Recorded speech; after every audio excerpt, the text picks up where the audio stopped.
The final score is usually the least useful thing you can learn from an NFL preseason game.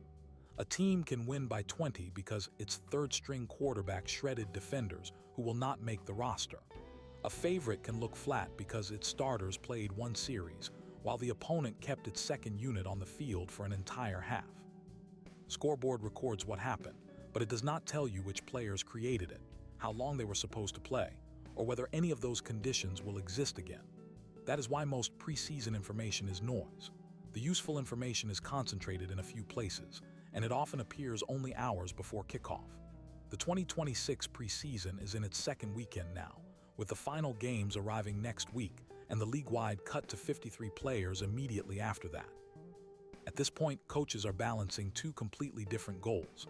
They are preparing important players for September while using the rest of the game to evaluate jobs at the bottom of the roster.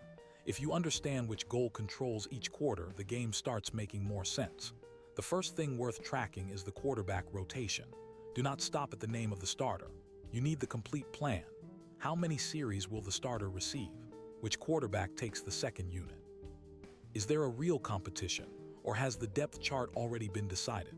Will one backup play an entire half while another gets 10 snaps behind a weaker offensive line? Quarterback rotation controls far more than passing yards. It affects tempo, third down conversion, field position, scoring opportunities, receiver usage, and how long the defense remains on the field. Two teams can have similar rosters while one has a massive preseason advantage simply because its backup quarterback is playing longer and against a softer unit. This is also the point where parlai becomes especially useful. Preseason information changes too quickly for a static spreadsheet to stay current. Parlay can bring live odds, injuries, depth chart changes, recent team reports, and matchup context into the same analysis. You can choose one AI model for a focused read, or compare up to 5 leading models when you want the assumptions challenged from different angles. The live chat lets you ask what changed, and the system reflects on previous losses, repeated mistakes do not disappear after the result.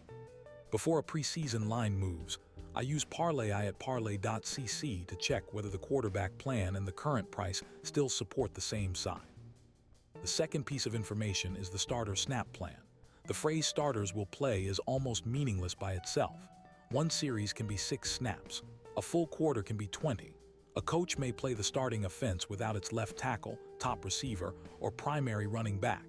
Another coach may sit the veteran quarterback but give the rest of the first unit meaningful work. What matters is the expected number of possessions and which position groups remain intact. The difference between 2 drives and an entire half can reshape a first-half spread, a team total, and every player prop attached to that unit. The market often reacts to the headline that starters are active. The better read comes from the details underneath it. The third input is offensive line depth. This is one of the least glamorous parts of preseason betting, which is exactly why it matters. Backup quarterbacks and running backs are evaluated as if they are operating in isolation, but the second and third offensive lines can determine whether an offense functions at all. A quarterback with clean protection can look composed and efficient. Put the same player behind 3 linemen competing for roster spots, and every route develops differently. Track which linemen are unavailable, whether the units have practiced together, and where the biggest drop from starter to backup occurs. One missing tackle may matter more than a famous skill player sitting out because protection changes the entire structure of the offense. It changes pressure, play selection, rushing lanes, and the probability that a drive survives long enough to score. The fourth input is injury information, but not every injury deserves equal weight. Preseason reports are filled with players being held out for caution. The key is identifying clusters. 1 receiver missing is manageable. 3 receivers missing can force unfamiliar players into larger roles. 1 defensive back resting may not change much. A secondary missing several rotation players can create a matchup the raw depth chart does not show. Think in units instead of headlines. Quarterback plus offensive line. Receiver group plus coverage unit. Running backs plus interior blocking. The effect of several small absences can be larger than the effect of 1 star whose limited preseason role was already expected. Fifth useful signal is coaching behavior. Some coaches use preseason games as real rehearsals. Others move the important work into joint practices and use the game mainly for evaluation. The NFL allows teams to hold multiple joint practice sessions, and when a first-team offense has already received heavy competitive work during the week, the coaching staff may have less reason to expose it on game day. That does not create a permanent coach trend you can bet blindly. It creates context. Read the current press conference, compare it with what the coach actually did in the previous game, and note whether the team completed a joint practice. The edge is not the coach's career preseason record. The edge is understanding this week's objective. Now compare those 5 inputs with the information that gets too much attention. Preseason win-loss records are weak without participation context. Final scores can be driven by players who will be released days later.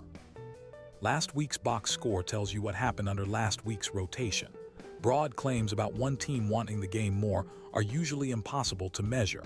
Even a strong roster ranking can become irrelevant once the first unit leaves. The information hierarchy should be simple. Quarterback rotation comes first. Starter possessions come second. Offensive line and injury clusters shape how those players can perform. Coaching intent explains why the rotation exists. Everything else is supporting evidence. My final check begins close to kickoff. I compare the latest depth chart with team reports, confirm the quarterback order, estimate first half and full game playing time, then check whether the market has already moved. If the original edge depended on a quarterback playing 2 quarters and the updated plan gives him one, the bet has changed even if the price has not.